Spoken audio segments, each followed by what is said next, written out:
Great, guys. So we can start with the session now.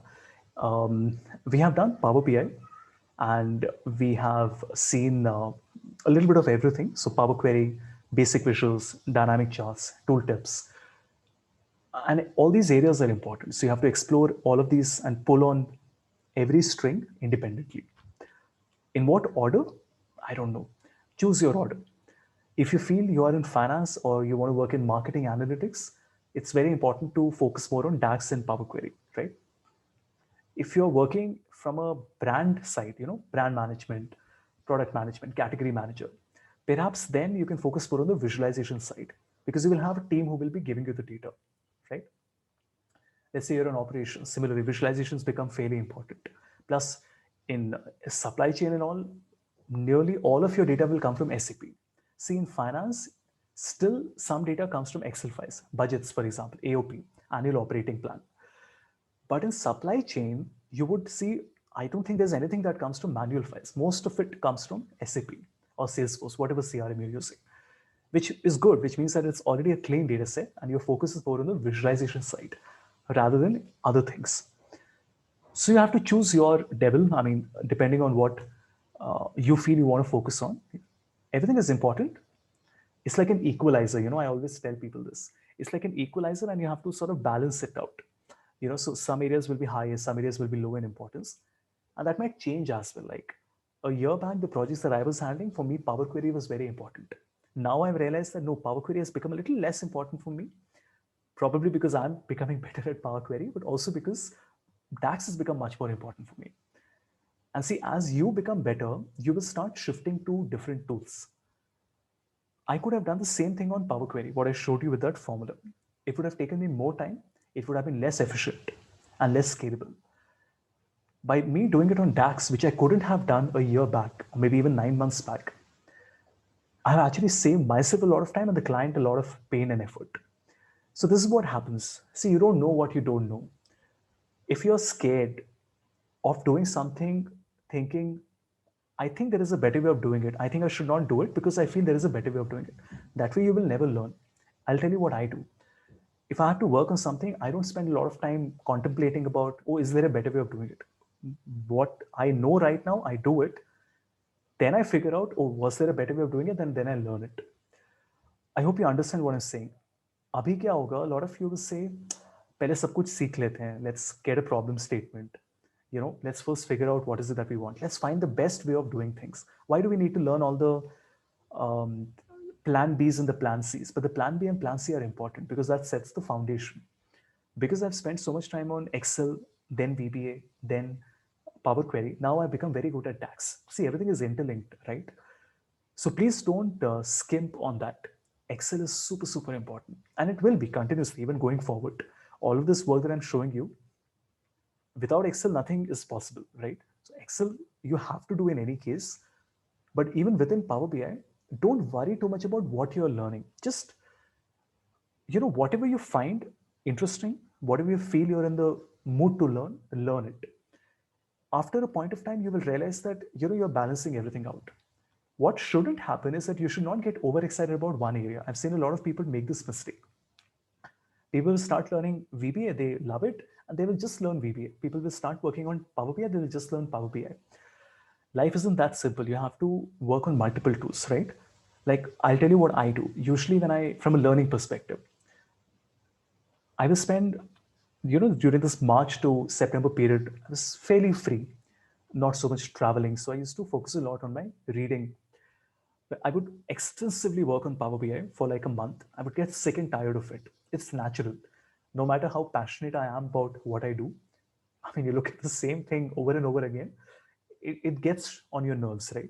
So I will take a break. I will just switch in one day to Tableau and I will find it very exciting. Then I'll work on Tableau for a month and then I'll switch back to maybe Excel. And that keeps it fresh. And a lot of people say this boredom comes in, seeps in when you do the same thing over and over again. The best way to resolve that is to do something different. Pick up a different book, pick up a different area, work on a different project. And I think even as a data analyst, that's super important. You probably cannot find somebody more passionate than me on Excel. Power BI, I love it, but I'm truly passionate about Excel models. That's something I can wake up the entire night for. Not because I have to, but because I want to. I love it. That said, there are days when I just can't see another Excel file, right? And that's okay. You have to tell yourself that's okay. Just keep on mixing it up. Whenever you feel that your learning pace is decreasing because you're not really into it, that's okay. You don't need to be embarrassed about it. Just work on a different area, right? Good. I think enough gyan for today. Let's start with Tableau. So, guys, Tableau is, like I said, just a direct competitor to Power BI. Tableau has a different product portfolio, so I don't have a presentation prepared. So I'll just open it on the website and show it to you. So Tableau has something called Tableau Creator, which is the one I have. How much do we pay for it? We pay $840 per year. This is $70 per month. So about 60,000 rupees. And what do I get for one user, right? By the way, you get two licenses. Like I get two licenses, so I can install Tableau on two different laptops, right? Just something interesting. Just keep that in mind. Then I have Tableau Desktop, which is equivalent to Power BI Desktop. The difference is Tableau Desktop is paid, Power BI Desktop is free. Then you also have something called Tableau Prep Builder. Tableau Prep Builder is almost like Power Query, but in Tableau, it's a completely different application that you have to install. How does it look? This is how it looks. Can all of you relate to it? Isn't this what we were doing in Power Query? Remember, we took data for 4 regions. What did we do? We created a get file from folder. We created an append. After that, we can probably link it to the category or the customer name like this. And then we are, doing some transformations like whatever it is, changing the column type, doing a union or a merge. I hope you can see what's happening. This is a visual interface, which Power Query does not have right now, but it is expected that they will also launch the same interface next year, right? Which will, again, I feel be a wonderful thing because a lot of beginners will find it very easy. Don't you feel it's easy? Like in Power Query, you have all these steps one by one, and it just looks so programming like. Here it is so nice and visual. This is called Prep Builder. It was launched last year. Why did Tableau launch it after 15 years of existence? Because Power BI is a threat. Because Power BI is so good at data cleaning, ETL, which Tableau was never good at, Tableau realized, you know what, we also have to catch up. That's why they came up with this tool called Prep Builder. It's still very early days, but you can give it a go. The same logic of these nodes that you can connect is also available on a software called Nine. Nine is a end-to-end data science platform which has lots of packages in it, statistics, AI, ML, all of that. Of course, there are paid versions as well, similar to R, but it is available for free as well. And how does it look? The moment you look at it, you will know what I mean. Nine looks exactly like Tableau Prep. Do you see this, guys? Exactly like that. What we are doing here is the same thing which we were also doing in Power Query and which we are doing in Tableau Prep. Like this, you have different connectors that you can connect one to the other like this. Right? Of course, this is much more advanced than what Power Query is. Power Query is a very simple ETL tool. This, on the other hand, has statistical packages and machine learning models in it. So I won't get into it. You can have a look at it later. NIME is also doing very well, and a lot of companies are experimenting with NIME now. Then you have another tool called Alteryx. Again, do you guys see? It's exactly the same. And that's why I always open it to show people a tool is a tool. No, these are different companies, but they're all doing the same thing basically. What is it? This area is called workflow automation, where you're automating your workflow process. Automating means you don't want to do it repetitively. You want to reduce the errors, reduce the turnaround time, improve efficiency, make it scalable, and basically at an enterprise level. So highly scalable and very robust to handle very large data sets. Alteryx is one of the leaders in this area. Now, a lot of people will say there is Nime and there's Spark Query and Tableau and this and that. I mean, where does one end and the other one start? See, there is overlap. There's a lot of overlap. How did I learn it? I don't work on Alteryx. I know what it is, but I haven't worked on it. When I did trainings at EY last year, a lot of these consulting teams, they told me, they were all looking at each other and smiling. I said, what happened? They said, Havish, we use Alteryx for this, but I think Power Query can also do it. Then I was curious. Then I asked them, what is Alteryx? This is last year, right? And then, of course, I did my homework. But I was very happy to see that a free tool, okay, by Microsoft is able to match a tool which costs 1.8 lakhs per year for one person. That's how expensive Alteryx is, okay? $2,500 for one user. Super expensive. Power BI, on the other hand, for one user, even with the paid pro account, will only cost you $120. 120 versus 2,500, 20x multiple. I mean, can you imagine that? Of course, this is a super robust tool, and it's specializing in a few things that Power Query can't even imagine. But see, it's a moving game, right? Power Query will also come up with new features. Alteryx will also come up with new features. Alteryx will get into data visualization. Power Query will get into more automation work. So there isn't a clear answer that, oh, this does this and that does a different thing. There is a lot of, it's a Venn diagram with a lot of overlaps. And that's also what is very important. When, like, as a company, as a firm, when I work with a client, I also have to contemplate what to do. Should I do it on VBA, an Excel formula, Power Query, or maybe DAX? And a lot of thought goes into it. And there are multiple factors you have to take into place. One is the cost, the other is the robustness, scalability, the ease of learning. So, can I impart that knowledge to the team? Will the team find it easy to modify it, right? A lot of other things that you have to take into account. And thus, that problem becomes even more at an organization level when you have to deal with multiple tools. When you have Naim and Alteryx and this and that, then you have to really, really have everything put on a table and try to understand whether they will all integrate well with each other or whether there'll be a clash with each other, right? Okay, good. So I've given you these terms and you can go back and have a look at it. Tableau Prep Builder, Alteryx and Nine, okay? So this is what we get in Tableau. We get desktop and Prep Builder. We're going to focus on desktop right now. And we also get Tableau Server, which is basically just my personal server that I can create, similar to Power BI Online, like the one I showed you, Power BI Service, right? For teams and organizations, you have a different portfolio. You can get Creator for $70. Then a slightly more limited version for $35, which is Tableau Explorer, and then a Tableau Viewer for $12. Tableau Viewer is for people who only want to view and interact with the report. They don't want to create anything. $35 is only half, which means that it does quite a lot, but you only get Tableau Server. Do you see this? You don't get Tableau Desktop. Now, obviously, most of the clients would want the Tableau Desktop, which is the software. So, of course, you have to pony up the money and pay $70. If you want to get Explorer, you have to get minimum 5 licenses. And for Tableau Viewer, you need to get minimum 100 viewers, which basically is $1,200 per month. Again, it's quite a lot of money, right? $40,000 per year, right? Then you, of course, have some add-on packages and all. This you can look at, right? So I've shown you the product portfolio. Then you have something called embedded analytics.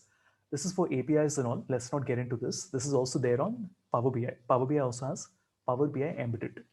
I don't think as a data analyst, you will never ever need to work on all these areas. Just know that yes, there is API that you can run. What is an API? Application Programming Interface, allowing you to interface other applications with Tableau and Power BI, and that's all. You don't need to know anything more than that as a data analyst, right? Great. So let me open Tableau. Tableau has different versions. So the 2020.3 is the version that you have. So 2020 is the year and 0.3 is the version that I'm working on.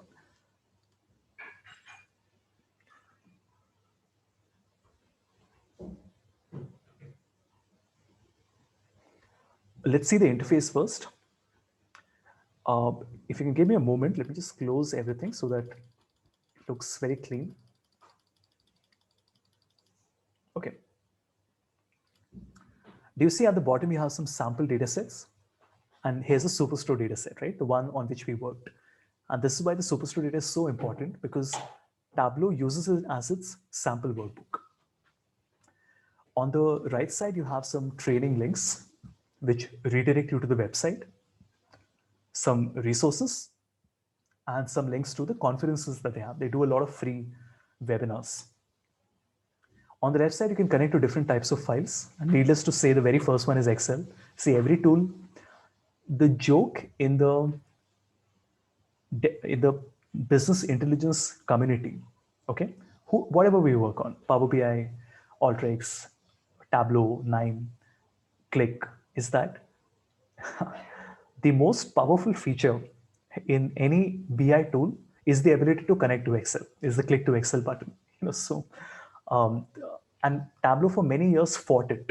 Tableau for many years used to tell companies, no, no, no, we don't want to give the ability to connect to an Excel properly because we want you to connect to server, to a database. But you know how it is, right? Like it's all nice in a perfect world where everything is very cleanly there on the database. I can just connect to the server. It doesn't work like that. We will always take a download as an Excel, do some changes on it. There's a lot of manual work that goes into it, and then we connect it to Tableau. This is much more powerful than Power BI. You have many more connectors and it works more seamlessly than how Power BI works. With Microsoft products, obviously Power BI will be very strong, SharePoint, Dynamics, Azure, things like that. But with other external parties, like Oracle and SAP, this is much more powerful than Power BI. Obviously, Salesforce is the same company, right? And by the way, Salesforce does about $16-17 billion per year top line. They purchased Tableau for $15.7 billion 2 years back, which is crazy. I mean, that is as much as Salesforce's revenue for 1 year, right? And this was a 15x multiple. Tableau was doing $1 billion top line, and they actually paid a 15 multiple on it, 15x. And they're super happy with the deal that happened, right?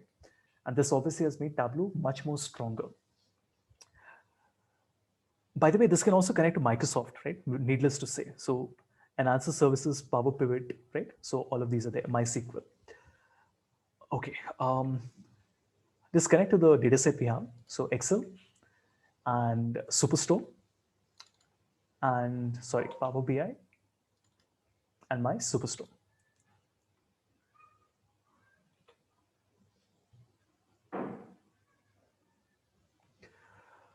On the left side, you can see all the sheets that are there. I only want one sheet, so I will select D and D, which is the sheet which I want, and drag it. So far, everything is simple.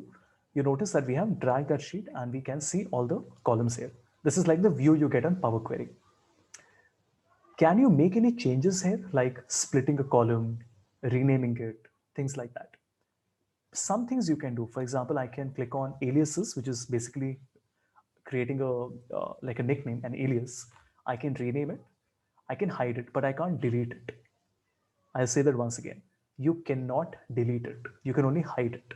If you have connected to an Excel and there are n number of columns, you can't delete it on Tableau. And you notice this is the only options you have. I only have split, custom split, group, aliases, hide, copy, rename. That's it. Which is crazy. There's nothing else. I can't do merging. I can't do pivoting. I can't do transformation, column from examples, grouping, formulas. Nothing is there. Now, do you see how important it is to have Tableau prep? Imagine there was a time when Tableau did not have any data cleaning tools. You had to have your data in the correct order to be able to do analysis on it, right? Okay, so anyway, right now we know the data is correct. Let's click on sheet one. Let's see what all we have. So on the right side, we have some charts. Okay, so we have 21 charts here. I can't select them because I haven't selected any data right now. All the fields are on the left side, these, and they're split into two parts. The ones at the top are called dimensions, and the ones at the bottom are called measures. Dimensions and measures. What is a measure?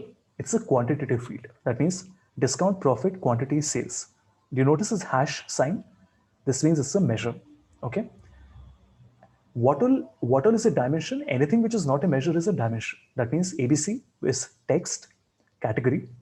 The globe symbol means it's a geography, which is city. That's a dimension. And the calendar, which is the date, is also a dimension. This is important. Remember the type of a date is a number in Excel. Excel considers a date as a number. But when you work on Power BI, it also has a calendar symbol, remember? And when we work on Tableau, it also has a calendar symbol. You will notice some new things like this latitude, longitude, DND count, measure values. These are all auto-generated. So we did not do it. I only have city and state. It calculated lat and long, auto-generated. That's why it says auto-generated. Then we have, if you click on worksheet, and if you select card, okay, you notice there are different cards. So I have column shelf, row shelf, pages, filters, marks. What are all these? This is marks, this is filter, this is pages, this is column, this is row. So 1, 2, 3, 4, 5. This is what is mentioned here, show cards, right? So if I, for some reason, if I want to hide my marks, you notice I can hide my marks card like this. You can customize the interface, which you can't do on Power BI. You can minimize it, you can't customize it. Let's start, okay? I think we'll understand it better that way. Just give me a moment. I'm going to get spondylitis like this. 1 second. All right, so let's make a map. Now you notice I can't select a chart directly. On Power BI, remember, we have to first select the chart and then put the different values in it. Here it is the opposite. You first select the values and then you select the chart you want. So I will double click on state, right? The moment I do that, you notice that the latitude and longitude automatically comes. Do you see this? But where are the states? Why can't I see the 49 states of the US? This is because of what we call a locale, Locale. Okay, a locale means that I am currently working in India and Tableau, for whatever reason, assumes that these states should also belong to India. So what is it doing? It is trying to map a California and a Illinois and a New York to somewhere in India. It can't find a match. And that is why if you notice in the bottom right corner, it is saying 49 values have unknown geographic location. Because what is it doing? It is trying to match California to India. It is not able to find it because there's no place called California in India, thankfully. And it is giving me an error. Just click on it and you can say edit location because we want to fix it. And what will I do? I will change my country region from India to the United States. Simple enough. And immediately you notice you get the map of the US with a single dot for each state, right? But why is the size the same? Because we have not put anything in the size. So in the marks, you notice we have a size option, right? Let me drag the sales value into the size. And now you notice the sizes change, but they're very small. I want to increase the size. So I will click and drag the slider and you notice it becomes larger. Looks much better now. But there is a bit of a problem. They're all blue in color, which I don't like. I would like them to range from green to red, right? Largest to smallest. So I will drag sales once again into color. Now you notice we get a gradient from light blue to dark blue. And you notice these are telling me, the logos are telling me what is happening. What is state? It is a detail. If I remove it, obviously everything goes away. So I need the state. If I obviously put the city, what will happen? It will show me the cities like this. Fair enough. So let me put the state again. This is the size and this is the color. So I think this is fairly intuitive, right? It's very new, very different to Power BI and Excel, but it is intuitive once you get the hang of it. Sir, if I remove the size, would the size be the same again? Actually, what Although, happens, no, I'll tell you what. So when it change the size, it actually changes it to a filled map, right? Like this. But you can always change it back to a normal symbol map like this. See, I'll do it once again. Right now there is no size. So what do you see? Every dot is the same size. I can increase the size of the dot, but they will all be the same size, correct? It's just like a point on the map, which might also be helpful, but that's not what I want, right? I would like the size to be representative of the sales value. So I want to put my sales in size. I can also do it the other way around. I can put my, let's say, profit in size. Now you get a slightly different one because now the profit is dictating the size of the bubble, right? So we'll stick with sales for now. And I'll also put my sales in color. We want to change the colors, right? So I'll click on color and click on border and add a border, any color. Let's add a black color and also add a halo. So it looks a little better, and we can also reduce the opacity, which is the transparency basically, which is okay, but I really want to get the red and green. So I click on edit colors and there is a number of palettes available. This one, palette. You notice there are all these colors available. You can choose any one you want. Let's select a simple red and green. It's called red green diverging. Click on apply and you notice we get a map like this. Very cool. If you want to increase the number of steps, you can actually click on step color and increase it. What will that do? That will create a larger number of colors,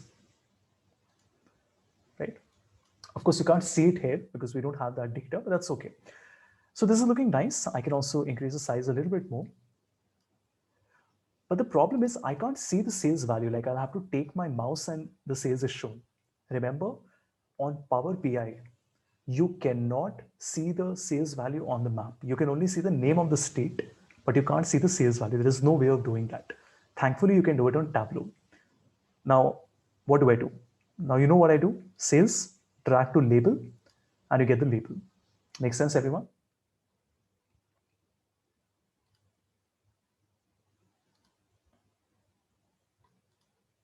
Like this. You can also zoom in, so I can pan. I can also select an area, like maybe I only want to look at East United States. So I will select this area like this, drag it, and I will say keep only. Before I keep only, look at the filter. You notice the filter is blank because I'm not selected a filter. Now, obviously, when I say keep only, what will happen? A filter will be applied. That means I'm only looking at these states right now. How do you remove the filter? Just click and remove it. Let's say we want to keep a slicer for 4 regions. So let me minimize this. I will select my region and right click and say show filter. So do you see what happened? Two things happened. The filter came here and the filter came here. So I can just select, let's say, only the central region or the east region or the central and south like this. Similar to Power BI, correct? Like this. You can also change the type of the slicer. So just small drop down. You can change it to a single value list, drop down, slider, list, drop down, all that. So let me select a single value drop down. So if you notice, I can only select one region at a time, right? Like this.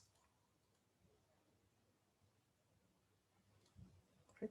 So let me show it like this. So it will automatically zoom into that area. Now you notice there is no fluidity, there is no animation. It just moves from one region to the other. Now in Power BI, do you remember when I clicked on one region, it would actually move a little bit. I can do the same thing on Tableau and much better than that. In format, we have animations, which for some reason are turned off by default. So we want to turn it on. So animations, and then I can turn it on. Now see the difference, everyone. Let me go full screen. Here is the button, presentation mode. Very interestingly, Power BI does not have a presentation mode. Remember, we can't go full screen. How do we go full screen? We will first have to publish it to Power BI service, and there we can go full screen. But while we are working on desktop, there is no way to go full screen. Thankfully, in Tableau, there is a way like this. And now you notice whichever region I select, it will smoothly move to that region like this. Okay, now how do I see the city as well? Like if I put the city also in my detail, you notice that it shows me the city as well like this.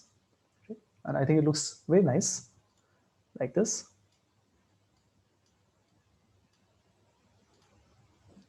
Okay, so it gives a good representation. I can also select an area on the map. Like maybe I want to know, let's put my profit in color. Okay, we'll do something different. So I'll remove my sales from size. You can just drag it outside and put my profit in size. Right? And Let's also reduce. Let's remove the city for now. Let's just focus on the state. Now, do you see what is happening? I'm sorry, let me just select the, this is okay. So you notice that this is the profit that I can see for all the states, and there are two states that have a higher profit, right? And maybe you just want to see why is it that this cluster has so many low profits. So you can just select that area and keep only, and you can focus on that and see which states these are, which cities these are. Good. Any questions up till now? Anyone?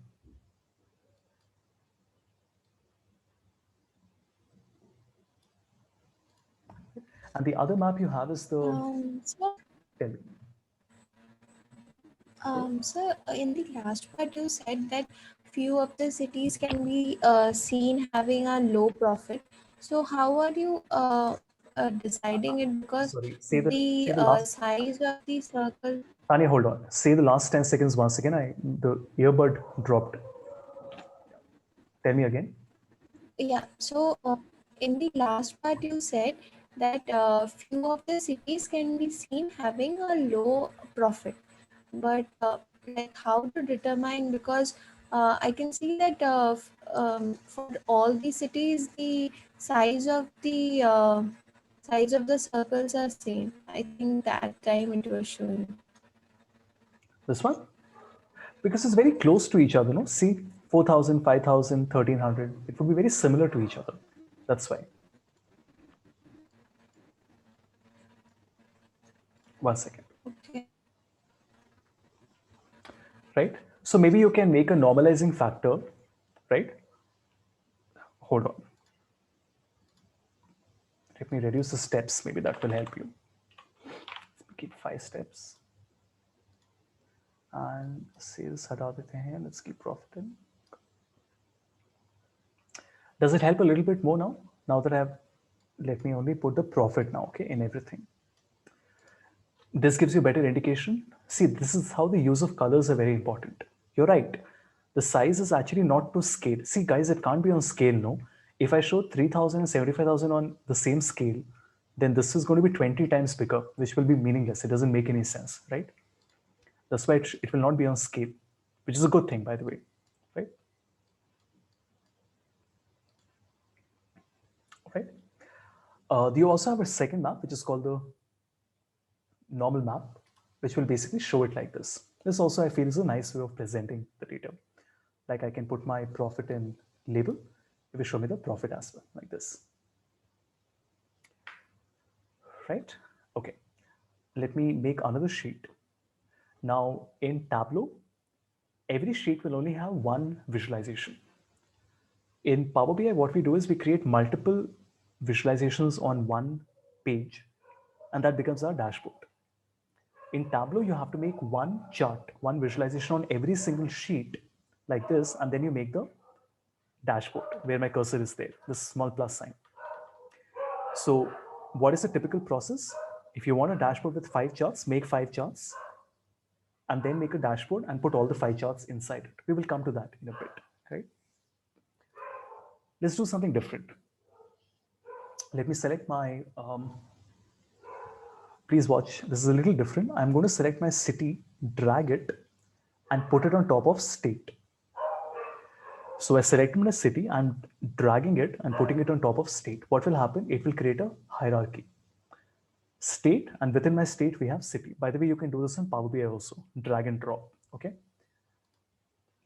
do you see? You get a hierarchy. In fact, just so that this is important, so that this is clear, very quickly,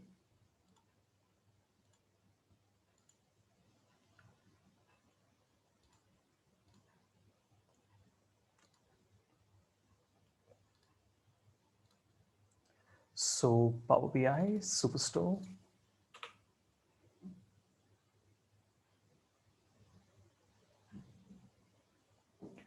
DND and load.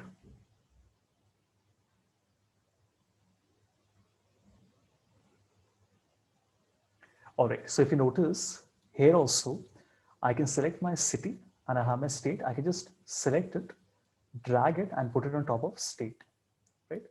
And that way you notice we have created a hierarchy called state and city. What is the advantage of doing this? When I make a map with my sales value, what will happen? At my first level, you notice it is showing me the states, everyone, just a moment. But if I click on the expand button, it will show me the cities. Makes sense, right? Like this. Same thing, we can do this on Tableau as well. Let's do something different. So I'm going to select state. This time you notice there's a small plus sign that comes here because my state has a second level inside it. So when I click on the plus sign, it shows me the cities like this. Everyone? Oh, by the way, there are different types of maps available. So on map, you can go to background map and you have a lot of options there. You can even import your own maps. Like you have a street map, you have a satellite map like this.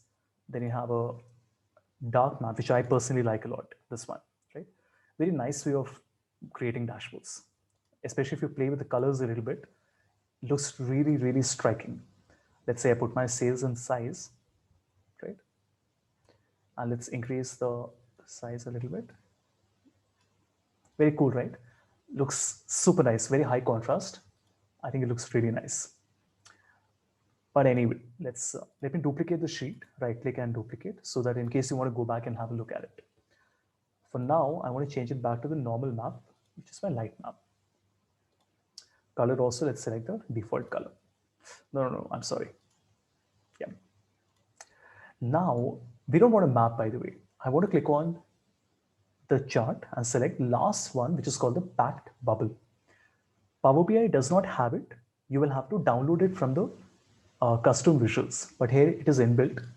And I know all of you have seen it earlier on LinkedIn. A lot of posts come like this. I don't need to explain it. The size of the circle is nothing but the size of the sales value, which is the size. If I put my state and color, what will happen? It will give me a different color for each of the 49 states, which I mean is colorful, but it doesn't really make any sense, right? So perhaps what I can do is, rather than making a different color for all the state, I can put my region in color and now it will make 4 colors, one for each region. And I think this makes more sense. I can also click on the plus sign and now it will show me all the cities like this.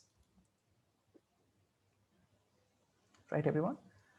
Now remember, I could have also done 3 levels in the hierarchy. Basically, I can put my region along with state and city. So now I get 3 levels here, which means, please watch, if I put my region, now I get 4 bubbles, each a different color, right? I can see the sales value also. Let me put the sales value in label.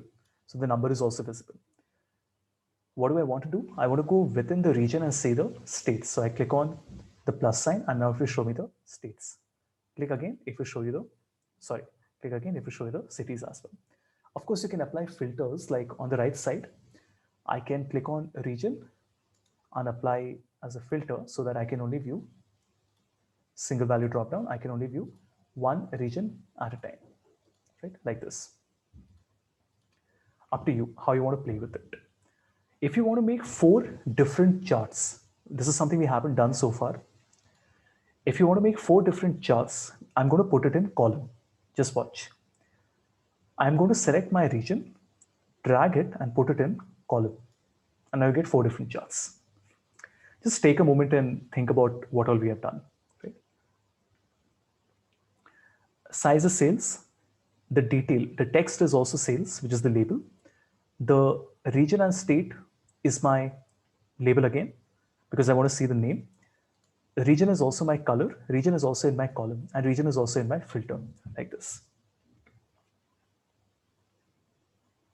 Sir, when we were making it with all the regions, it was more or less like a circle in which there was a bigger circle at the center and a lot of other circles around it. Yep. So can I arrange it in ascending No. or descending manner? No. Packed bubble charts never have an order to it. This is its own algorithm, how they place it. If you notice, there's no pattern here. It's just randomized, right? There will never be any pattern in. The packed bubble is never used to represent any pattern. Just always remember that. So nobody will expect that from you either. Let me just show you a few examples. It's more of a high on visualization, less on practical use. I'll put it like that. It looks very nice, but it only has so much significance. Like, why the hell will you make something like this other than the fact that it looks cool, right? Like, look at these. Is somebody going to really understand what all is happening? Not really. Why packed bubbles are created? One is for the visual appeal. The other is for the fact that you just want to isolate the big ones. For example, let me remove the region from label so I can just see maybe the top 2 or the top 3 or the top 4 states in each region. So Illinois, Indiana, Texas, Michigan, Ohio, New York, Virginia, Florida, California, Washington. Maybe something like that, right? But like I said, this is more of a visualization than a practical chart. I can put my region in rows, that will give me 4 rows, obviously. I can also put my segment, which I have 3 of, in rows, and I'll get 12 charts. Very simple, right? Very simple and nice to prepare. Very nice to prepare.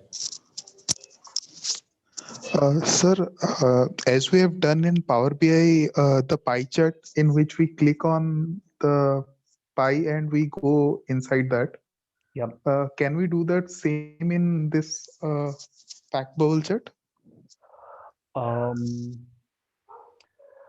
For example, we create four regions, then we click on that, we go to state wise, then we go to region wise, like that, city wise. I'm thinking. See, for example, right now I have the state. Let me remove this. Let's not complicate it further. So duplicate. And let's just say we have a single chart with us, right? Which is showing us the state, correct? If I want to see the city, I can click on this plus sign and it shows me the city. Fair enough? Now, if you don't want to see the state, you only want to see the city, then you can just remove the state and you can see the city. You don't have those arrows here, by the way, right? That doesn't work. Here you have the plus and minus sign. I guess the Power BI is more interactive than this, I guess. See, actually in Tableau, you can create actions like we just hold that for tomorrow. Like once we create the dashboard, I tell you how to create actions. But yeah, I just want to be careful before I say that Power BI is better. It's definitely simpler. I will say that. Yeah, but I think you know what? Let's just park this point till tomorrow. Once I complete everything, then we can perhaps come back to just remind me tomorrow, right? But for now, I Sure. hope this part is clear, right? The plus and minus at least, right? Yes, sir. All right. And of course, you can have as many hierarchical levels as you want. There is no limit on that. Right. Let's look at a timeline, right? So an order date as a line chart. Now, dates can be quite tricky in Tableau, and I'll tell you why. If I select my order date, I get the year, sales. Let me make a line chart, and you notice nothing special. We get a line chart, everyone. Okay. Now, because it will be easier if I do it in Power BI simultaneously, in Power BI, what would we have done? We would have made a line chart with our order date and our sales value, correct? So everyone, same thing. How do I go from the year to the quarter? Here I can click on the expand button. So it will show me the quarter, correct? What do I do on Tableau? I can click on the plus sign, it will show me the quarter. So you notice it's fairly similar. Again, click on plus, it shows the month. Again, click on expand, it shows me the month. Okay, now let's go back up. So up, and here also I'll go. But where's the up? That's the question. You don't have an up because you can only click on plus. You can only go to the next level. You can't go back up. How do you go back up? You simply open the drop down and you notice that you have all the options here and you select the one that you want. Let's say I want to select year. Slightly different, but gets the job done. Now the next question is that in Power BI, I can also do the double down arrow. What will that do? It will not go within any particular year, it will skip to the next level in the hierarchy. That means it will only show me the quarter. And can anybody tell me which year is being shown right now? Like, what does this 875,000 mean?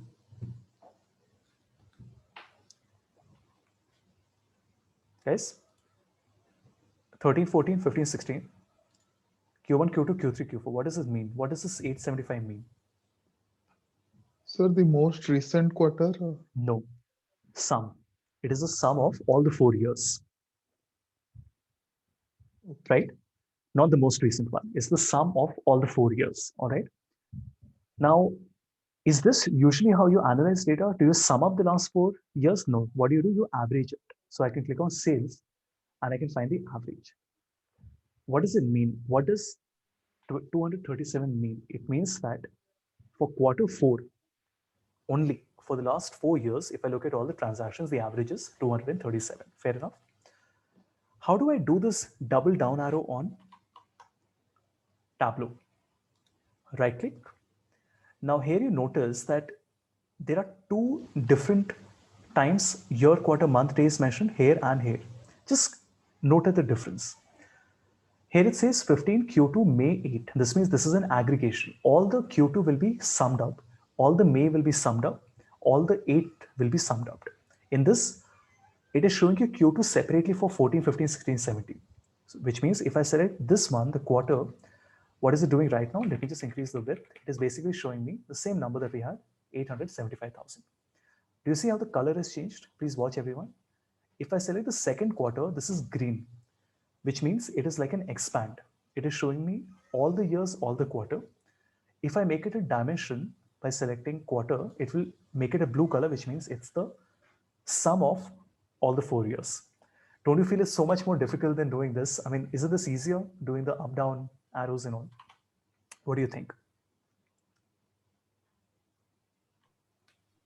Yes, sir. This is more complex.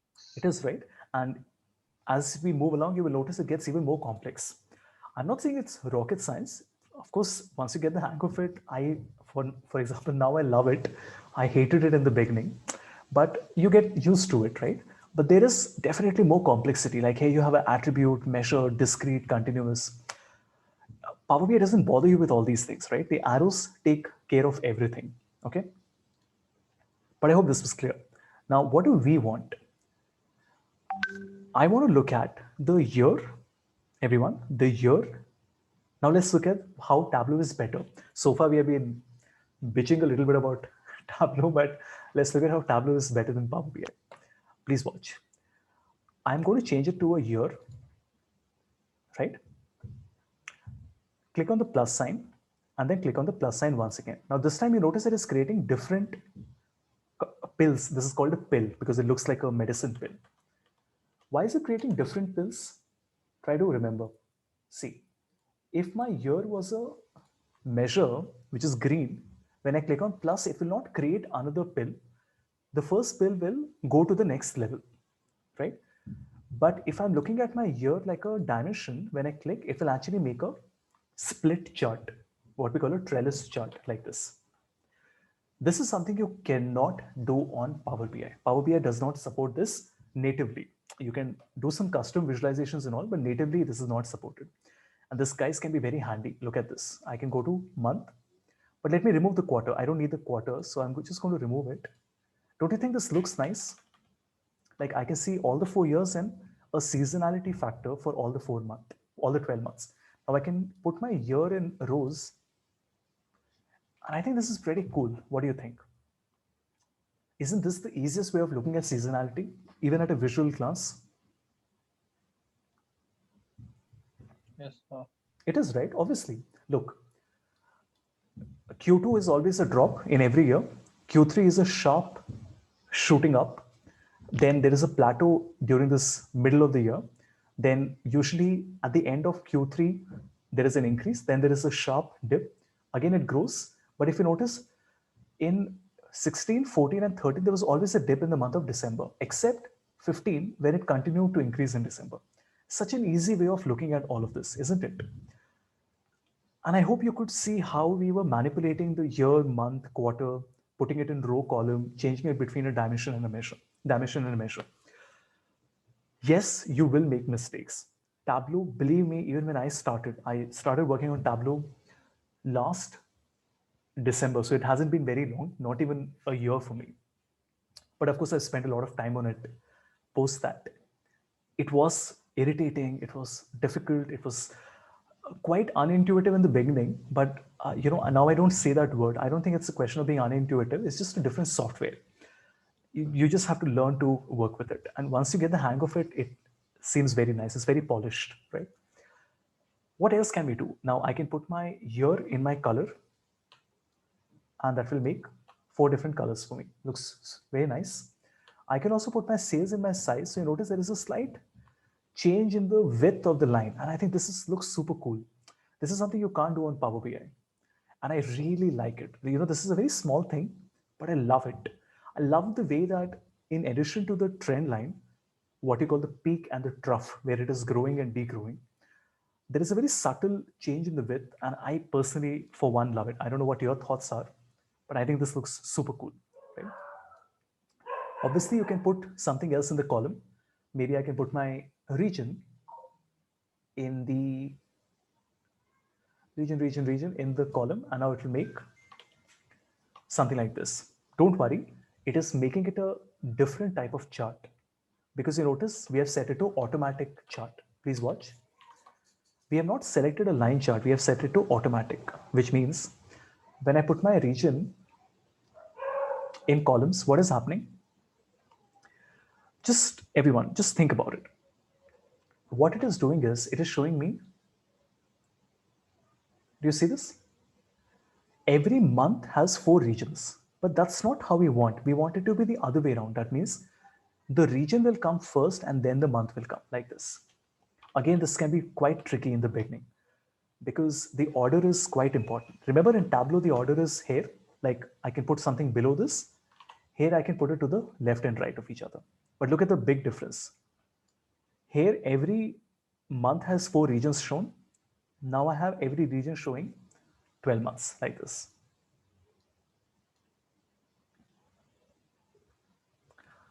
Right? Let's do a 1-minute pause. Yeah. 1 second. So when you swap the region with the month, like now it first it's region, then it goes to month, right? So when it's month and after that, when the region comes, can you change anything in the mark? Like, oh yeah, we can absolutely. We can make it a line if we want to. It is only recommending. Okay, fine. See, Tableau did a smart thing. Because every month has 4 regions, it knows that region is a dimension. It's not a time series data. Would you ever present a dimension as a line chart? Of course not. You will only present a time series data as a line, correct? You will not show south, north, west, east as a line chart. It's misleading. Like if I present it like this, it looks as if I'm presenting a time series data, but this is not a time series data. This doesn't mean that it grew and it fell. It means that this is central, east, south, and north, right? So it's doing a good thing. I would say it did a smart thing by making it. And of course, you can change it to whatever you want. Right? Okay. Good. I think this looks great. Let's see what else we can do. Yeah. Just one query. For example, in Power BI, we can load the data, and when in Power Query, we can clean it or see the total of the columns. Like in Tableau, we have to clean the data first in Excel and Power Query, and then we have to.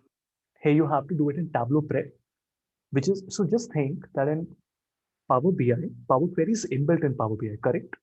Which means that I open Power Query, I make the change, and I click on Save, Close, and Save and Load.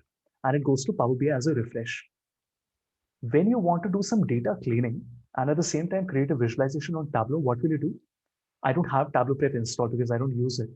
You open both the applications at the same time separately, which means that they are connected to each other. And even by listening to this, I know you can see how much more complicated it is because you're working on 2 different applications. You first have to open it on Tableau Prep. You have to write some steps. Let's say you wrote 15 cleaning steps. After writing 15 cleaning steps, then you have to send that data to Tableau public, Tableau desktop. And tomorrow, if you want to make some more changes there, you'll first have to make the change on Tableau Prep and then refresh it here. It's just so much more complicated. But that's how you do it. Tableau desktop does not have any data cleaning, nothing. If you notice, the only thing I have is, please watch, I have um, pivot. I have, just a second. I have pivot. I can't even see the others. Yeah, aliases, pivot, and I think split. That's the only thing I have, nothing else. Yeah, here I have a split and custom split. I can just say that first name is in one column, last name is in a different column, and I can change the type of the column here, similar to Power Query. And that's the reason Tableau was losing a lot of ground, because a lot of companies were not able to use Tableau effectively, right? And that's where Tableau Prep came in. Sir, Yep. Sir, we used to do this modeling in Power BI. Like we used to create one more sheet and put indexing and used to link both sheets. We can do that here. We can do that here. So if you notice, I can put another sheet and it creates a join or an event like this. Okay. But like you also have a union. Remember what we used a union for when we combined 13, 14, 15, 16? But it's just so much more difficult to do a union here. Like I'll have to first connect to all the 4 X's separately. There is no option called get file from folder, which sort of defeats the purpose. No, if I have to select and link every Excel separately, 200 of them, it sort of defeats the purpose of having the ability of doing a from folder. So you do have a union, and as you can see, I do have a merge, like the relationship I created. Like here, obviously, there's no relationship, which is it has detected. It works. It's not that it doesn't. It's not there. Like let me not badmouth it. It is there, but just so much more limited in scope. And whatever is there is more difficult to do. Like if you notice, it says here, drag tables here to delete them. And let me show you the link. So it shows you how relationships work on multi-table analysis. Same concept. You have different merge, inner join, outer join, all of that can be done.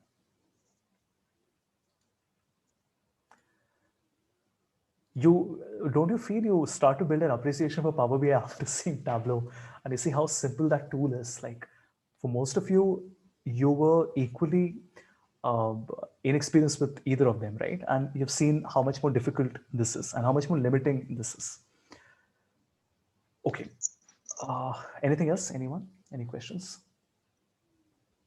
So can you show again how to add a filter here? I will. I will. You tell me, what do you want to add a filter for? For different regions, like if I only want to see central or east or So I right click on region here and just say show filter. That's all. Like this.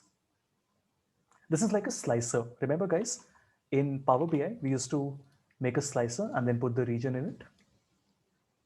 So it's a little bit like that. Same thing, right? It's called a filter on Tableau.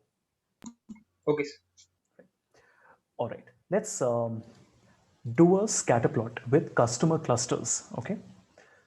So we're going to use KNN here, K nearest neighbor.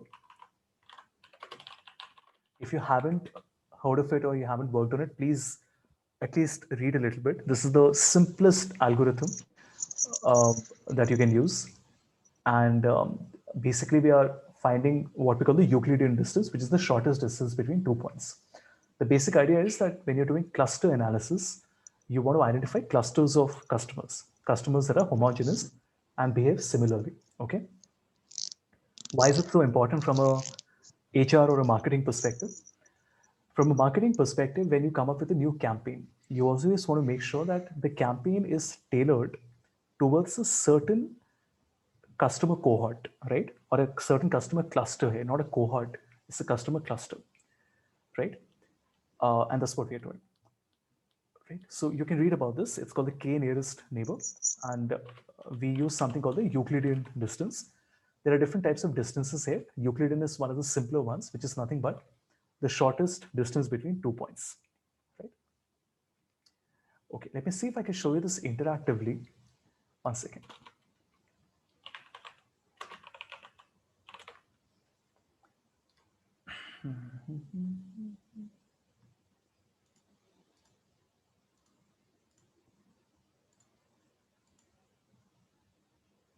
Okay. And let me see if this is loading or not. But there's nothing here.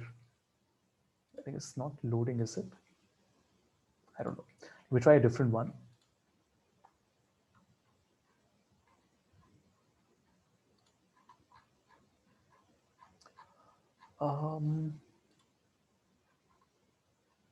That's strange.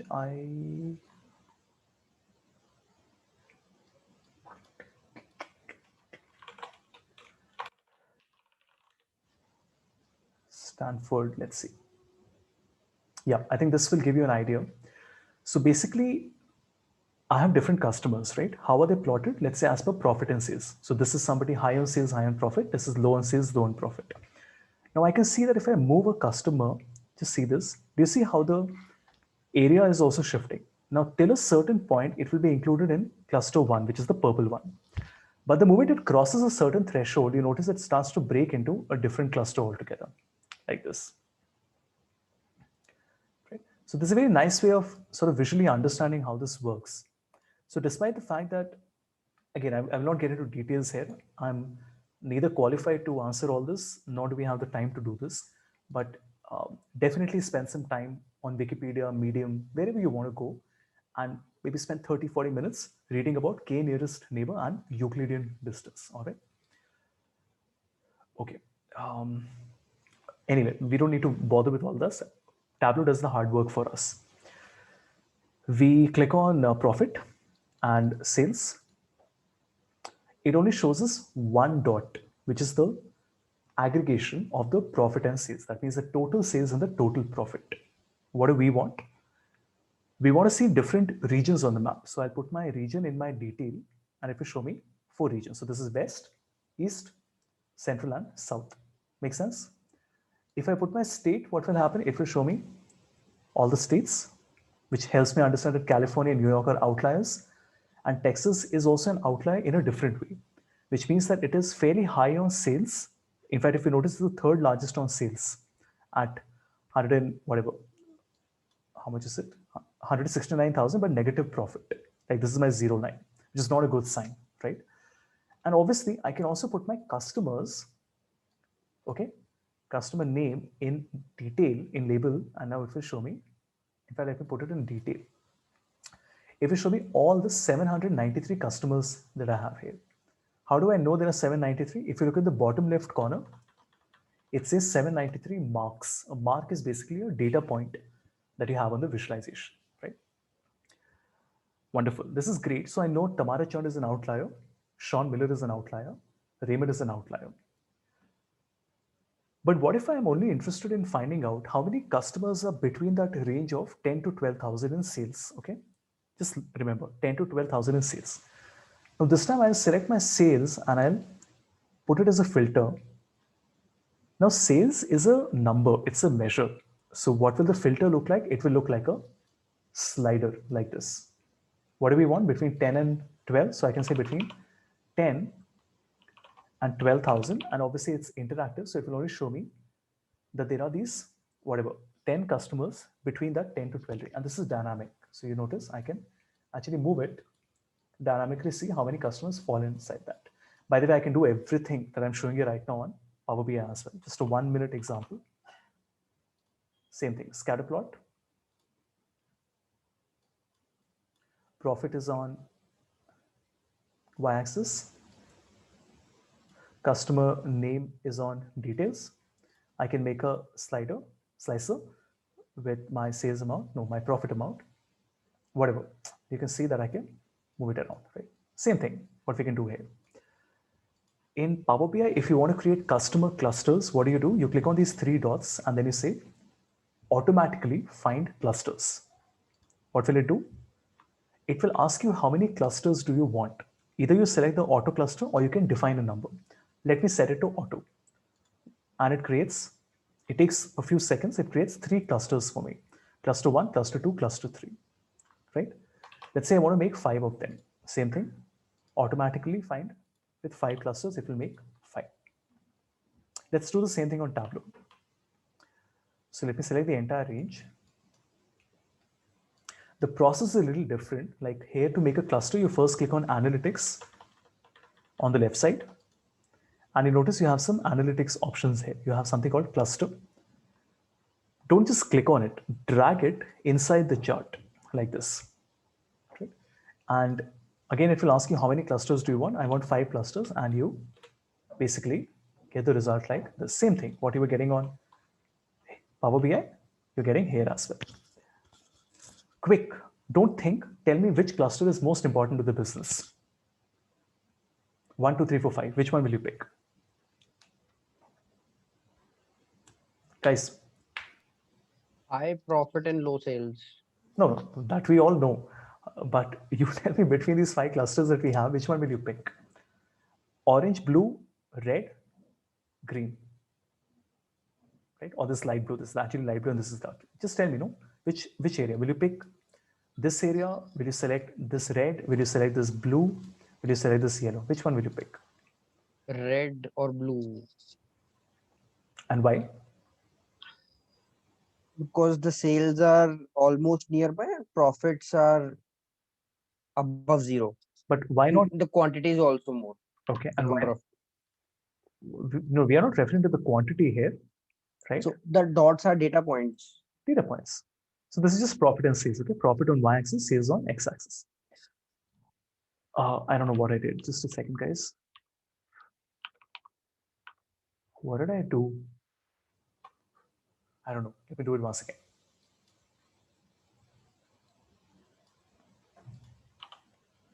Five, yeah. Now let's verify this properly. Okay, let's not take our assumption just like that. The first thing I can do is I can obviously move these around to get a visual perspective on how the data is, right? Like this. So it gives me a good idea. But more importantly, as a business, what is my measuring stick? What is more important for me, top line or bottom line? Like if I'm a startup and I'm doing cash burn, I don't care if the investor's money. I want to spend and show the investor that, see, I'm spending so much on acquiring customers, right? Cash burn. So you're okay with a negative profit. You want to have high sales. That's what you want, right? More customers, higher retention. Short-term goal is not profitability. If it's an established brand, then of course you are looking at maybe a reduced top line. We're okay with that. If some customers leave, but I want them to be profitable to the business. Let us assume here that profitability is more important for us. Everyone, profitability is more important for us. Which of these clusters is generating the maximum profit is what we want to find. What do we do?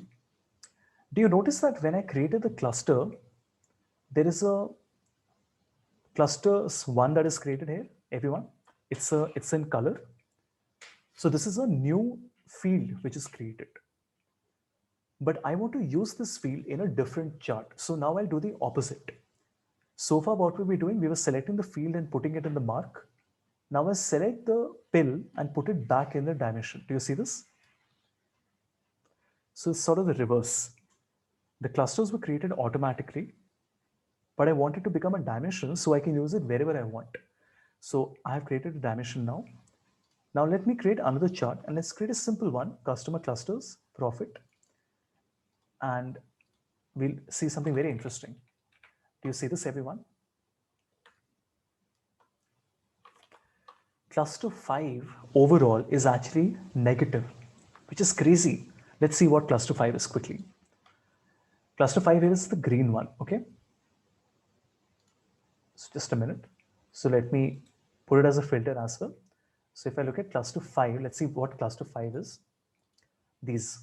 Oh, so there's only one data point. Oh, there are 2 data points. Do you see this? This one. So this is a massive outlier. And that is the reason why it is coming in negative profitability, right? Loss. And same thing, I can also look at the best one. So let me solve the data. So which is the best one for me? We have cluster 1. Everyone, makes sense? Which is cluster 1? Let's go back. Now, do you see this? It's actually, where did my scatter plot go? What's happening? So you need to check. Oh, no, I'm sorry. Yeah. So if you notice, this is the one which is generating the maximum profit for me, this area, right? So if I'm running a campaign, perhaps I would focus more on these customers because from a profitability perspective, they are the best for me, right? to my bottom line, not to my top line, but to my bottom line, followed by cluster 3, which is the red one, then followed by cluster 2. And this is fairly interesting, isn't it? Like, who would have thought that these customers are super important, more than these?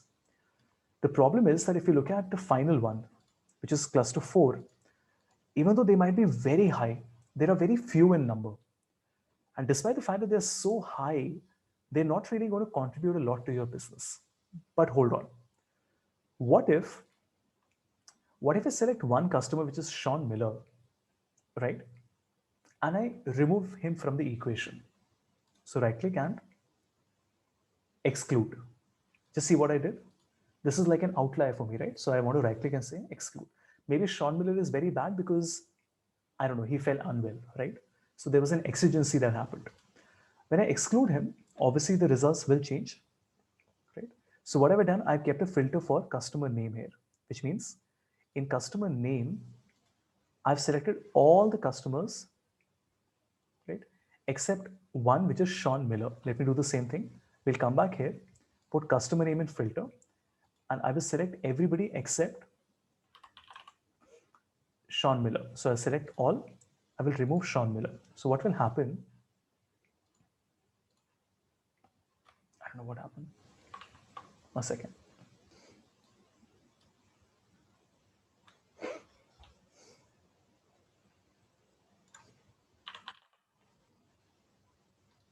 Sean Miller, exclude.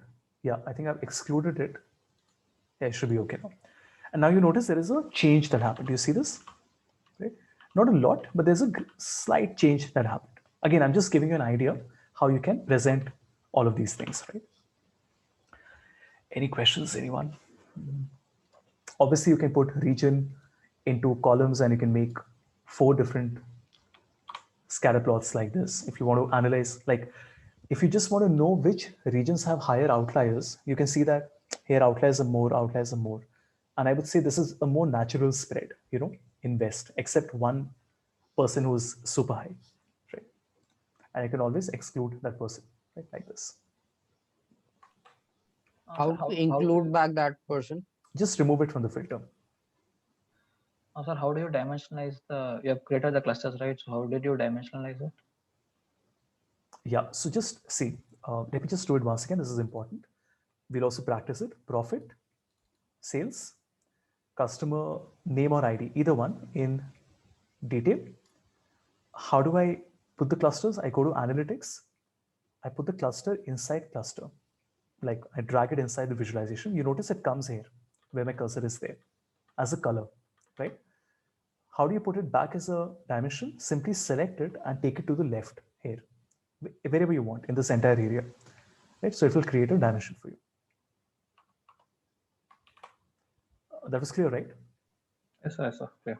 Simple enough, nothing tricky. It's just the first time you do it, you find it a little odd. Remember Power BI, what happens? Do you see this on the right side? Nothing. You just basically, let me do it once again. Actually, I'll have to delete these 1 second.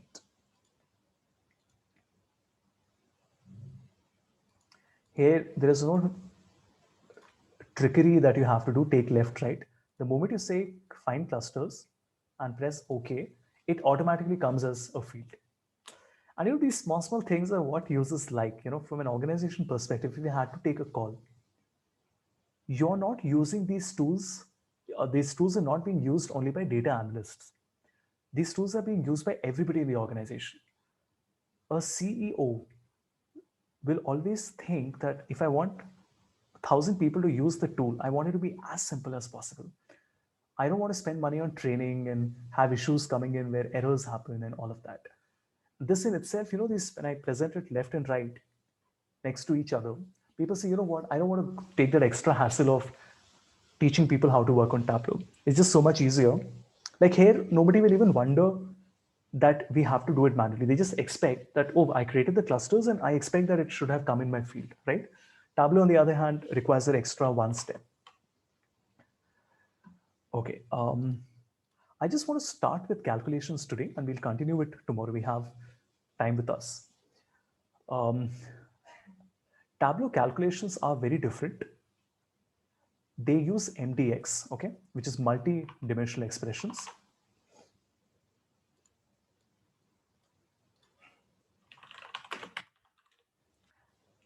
Right? So it works on a form of multidimensional expressions. We don't need to know all this, learn all this, just know about it.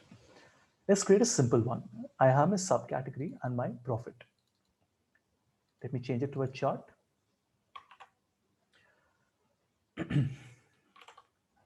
We have all the subcategories. Let me also rotate my label so that I can see the subcategories like this. I think it looks great. There's nothing wrong with it. What I want is to show all the values. Listen carefully. All the values below 0 is a red color, obviously. Then I want to show values from 0 to 20 as a yellow color, which is moderate profit. And anything greater than 20 is a high profit. Okay, so we have loss, profit, and high profit.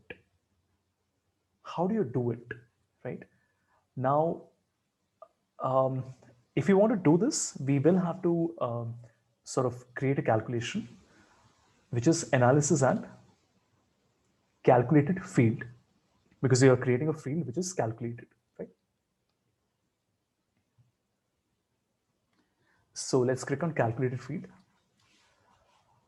If you notice on the right side, you have a list of different functions that are there, and it's quite a long list, but it is not DAX. It's not as rich as DAX.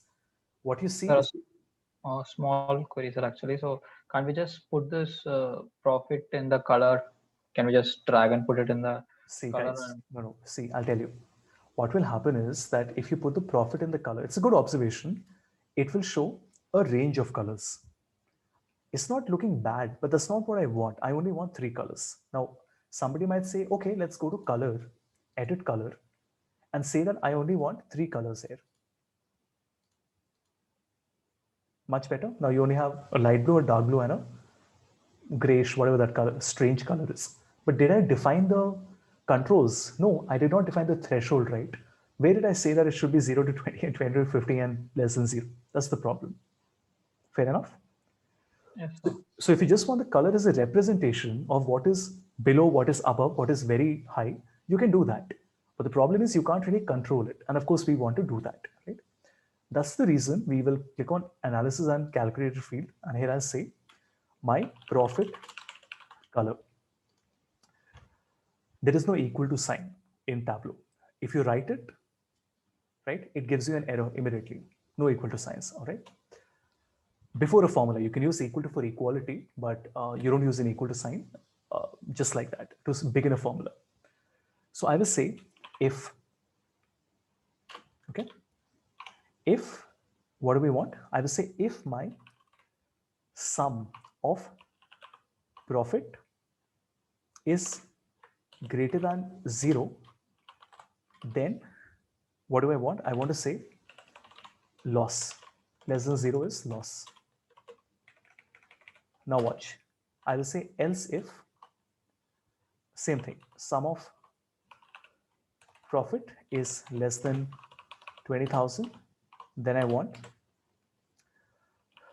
profit, else I want a high profit. You don't need to write everything in one line. I've just done that. You can write it as you like. You can break it into different lines, however you're comfortable. As many lines as you want, right? You can even make spaces. It doesn't matter. The beauty of Tableau is that, let me just check if there is an error coming somewhere. 1 second, guys.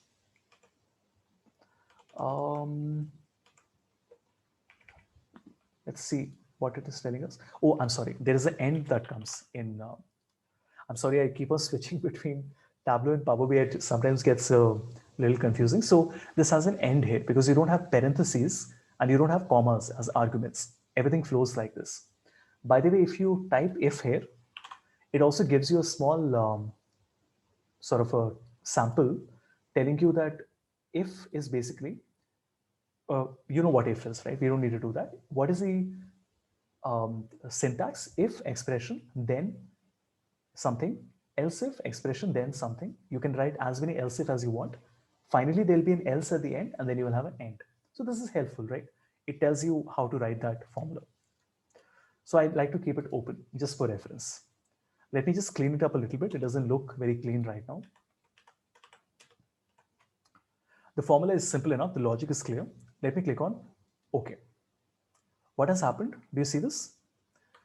A new measure has been created with a equal to ABC.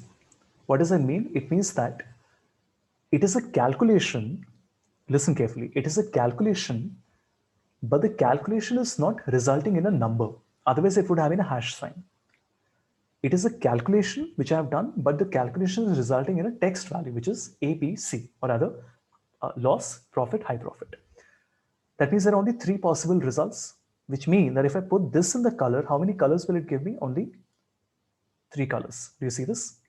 Less than 0 is orange, 0 to 20 is red, and greater than 20 is blue. Obviously, we don't want these colors, so let's click on color, edit color.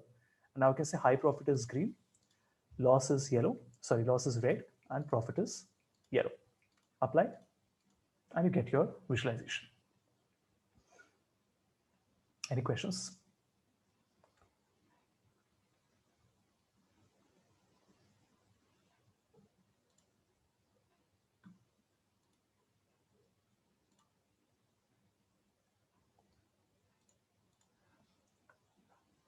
Let's do the same thing on Power BI. I'm sorry, was somebody saying something? How do you edit this after we have made the change? Like if I want to add another. Just right click and edit. Profit color, right click and edit like this. On the to the formula, to change the color, simply click on color, edit colors, and you can change the colors that you want. As this calculated field of profit color is categorical, should it be into dimension? Yeah, I mean, see, it gets even trickier. If I drag it into dimension, it will not allow me because, like I said, it's a calculation that you're doing. So calculation will always come in measures only. But there are some exceptions where you do a calculation, but it can be put in dimensions also. Also, Right, sir. look at the small thing. Do you see this, everyone? Profit color has something called AGG here, which is an aggregation. Let me complicate it even more for you. If you double click on this pill, it tells you profit color like this, which is nothing but the name. They're just giving you an idea, right? Like all of these pills can be double clicked on. You know what I mean, right? I can simply write average, and that's the way of converting it into the average, right? But you notice it giving me an error. Why? Because it should not be average profit. It should actually be AVG profit. Obviously, the colors will not be correct because I'm looking at the average profit here. The easier way is obviously not to do this. If you want to make it the average, simply click, measure, average. That's all. You can do that. Right? Okay. Yeah, I think we're good. I think we'll stop at this point. Tomorrow we'll come back and do some more complex calculations. A lot of other things, small reference lines, and forecasting is much better. That's why I did not cover it on Power BI. Tableau has not the best, but fairly okay forecasting. And remember, Tableau also can connect to Python. You have a library called tabpy, T-A-B-P-Y.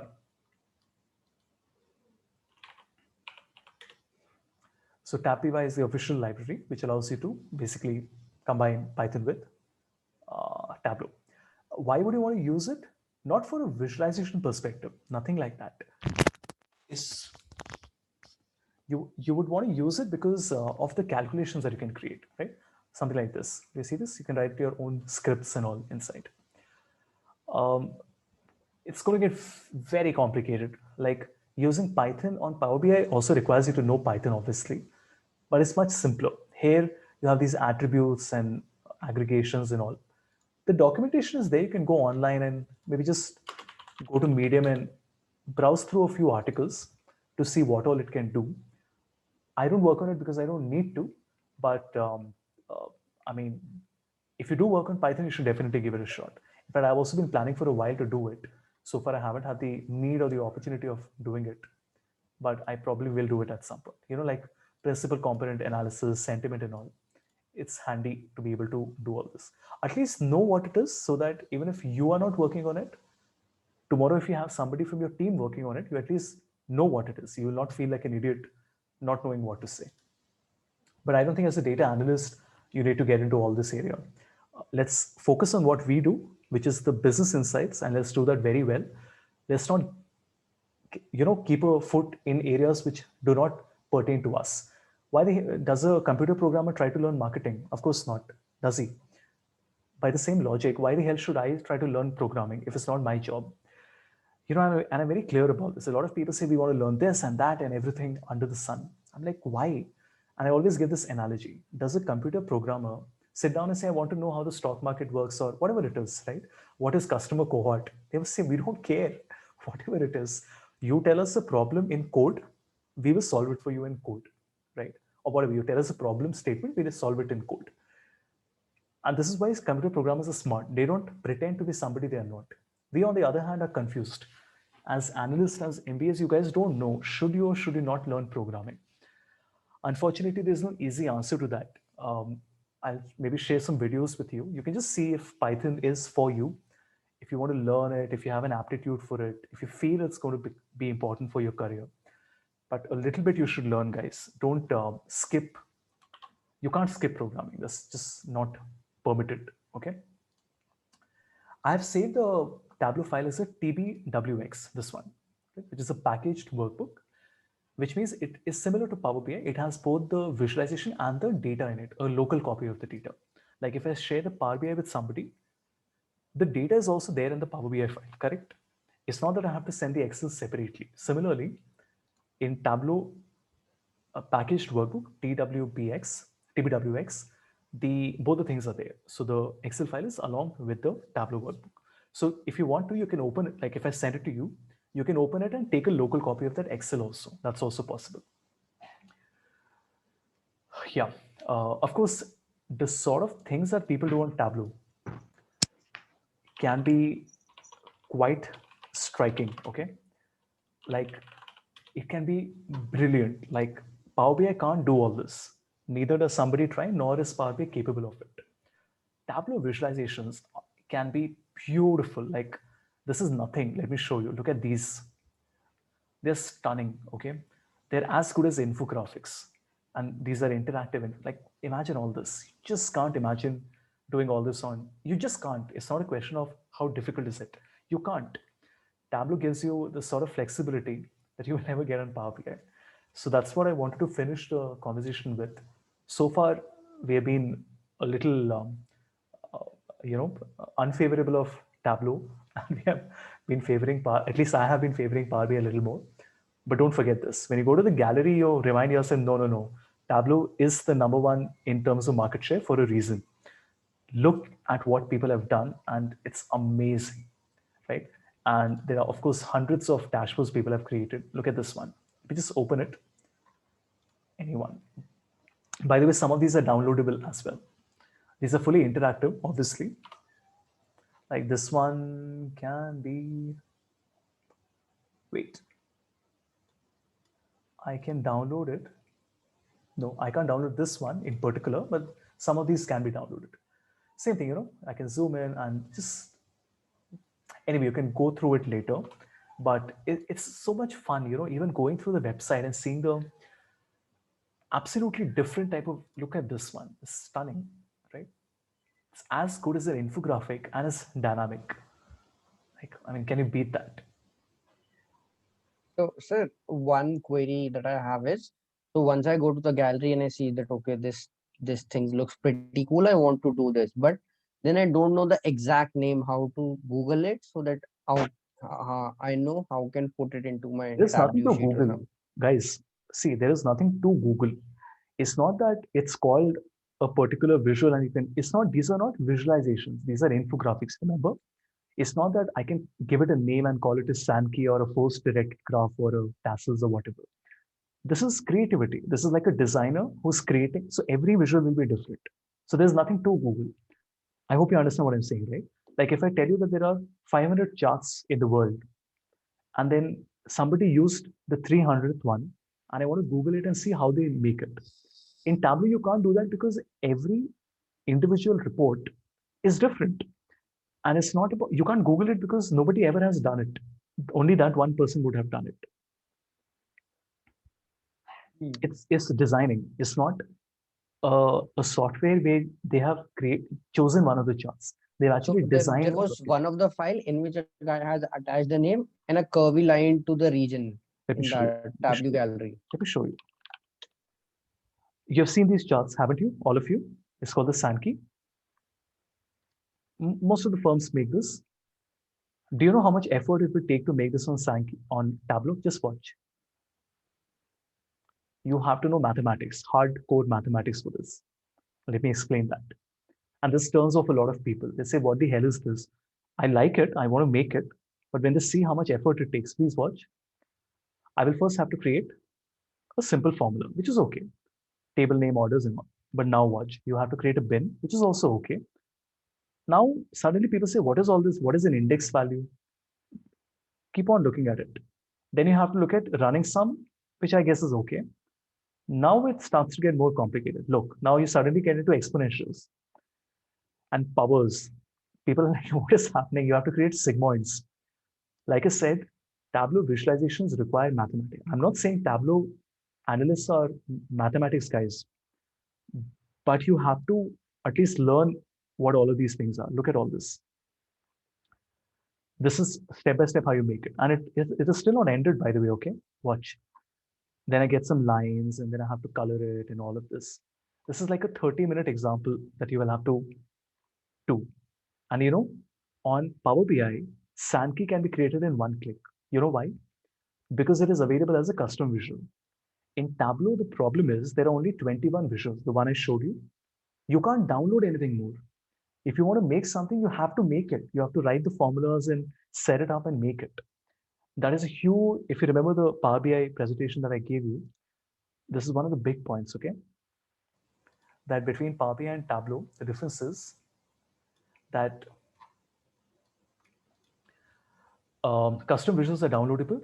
In Tableau, you have to create all these custom visuals. Sure, there are some templates available and all of that, but those are for organizations. As an individual, you will have to create everything on your own. Even if I tell you the website and all, it still requires quite a lot of work, doesn't it? And it's not that easy. With your data, you might have to make some modifications and all. So huge point here, downloadable versus have to create. Power BI has more than 250 visuals. Tableau has only 21. That's it. If you want to make something, they say, fine, we have given you the tools, you make whatever you want, but you have to make it. You just can't do it like that. Like even the colors that we did, if I had to do the same color on Power BI, I'll show you tomorrow. You could have just written two rules, like if this color, I want this color. If this is the rule, I want this color. You don't have to write formulas and all. Much, much simpler to do on Power BI. Okay. So I hope you all are getting a perspective of how Power BI and Tableau are different, fairly different to each other. And it's not a, you know, an either or. It's not that should I choose this or should I choose that. I work on both of them. 80% of my work happens on Power BI, but I do some trainings for certain clients on Tableau. And I work at Tableau at a fairly advanced level. I would say a 6 or 7 out of 10. So I work with level of detail expressions, what I showed you that day, and all. So it's okay. I mean, if you don't want to learn it, that's okay. It's not that you have to. But I think Tableau is going to be around forever. So at some point, it's best to learn it. And in any case, by learning this tool, you will learn a lot of things in the process, you know, how does databases work, functions and things like that. But if I had to pick one, I would say Power BI should be a top priority, not Tableau.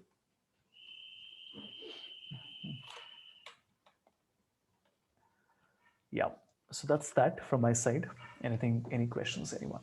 Yes, sir. Before attempting the assignment, so there are three modules given. That one is Power BI, one is Tableau, and one consists of these live recordings that we are doing every day. So do we have to go through all three of them before attempting the assignment, or how different the pre-recorded modules are? Quite different. Quite different. I would say that I have covered, like if I've covered maybe 20 different topics in the Power BI sessions I took for you. In the online session, you will find 50 topics. Obviously, you have to understand, no? In an online format, we can't cover a lot because there's a lot of discussion that happens. In the lecture, in the recorded lecture, there's no discussion, right? It's about this is the button, this is the tool, this is the visual. So you will see that I've covered many, many, many more things than what I have done here in the online, in the live session. Same with Tableau as well. Whether you want to complete it and then create the assignment, I'm okay with that. I don't mind it. See, guys, I will give you the certificate even now. I'm okay with that, right? It's for you to feel that you should feel comfortable sitting in an interview and saying that, you know what, I am comfortable writing this and presenting what I'm doing. I don't want to hold the certificate by putting a stick and saying, no, I need your visualization will not help me. Your dashboard is not going to help me. I'm not going to do anything with it. I want you to do it for your sake. I assure you, you've seen how prompt I am. You send me, I will take out time from my schedule and give you feedback. Of course, I can't spend 5 hours on it, but whatever top of the mind, 5, 10 things are there, very obvious ones, I'll share that with you. Right? That's what I'm happy to spend time on from my side. Right? So I really feel you should spend time working on it. You don't need to do it now. I don't know how you're placed in terms of placements and all. If you want to work on it maybe a month later, 2 months later, I'm okay with that. All I'm saying is do it. Do it, get some feedback, right? Feedback is important. You can't buy feedback from people. You can buy a lot of things. You can't buy feedback. I'm giving you my time. My time is very precious, right? I'm a $250 an hour consultant. So I'm giving you my time and that should really hold some weight. So make the most of it is all I'm saying.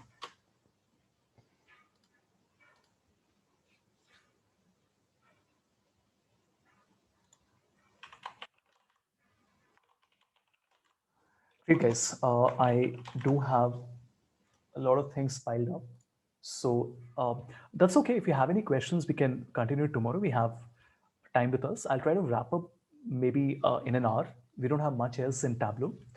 And because you already saw how LOD works, right? So I'll do 1 or 2 more examples. And then at the last hour, we can save it for Q&A. Maybe if you want to share some data with me or whatever it is as a group, if you have any questions. So just maybe spend some time tonight or tomorrow, 30 minutes or so. Just think of what you want to ask me. This is the right opportunity. Even otherwise, after the session, you're more than welcome to get in touch and I'll be happy to answer. Great. That's all from my side.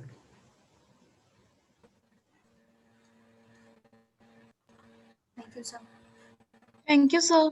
Thank you. you, sir. Thanks, everyone. Good night. See you tomorrow. Thank you.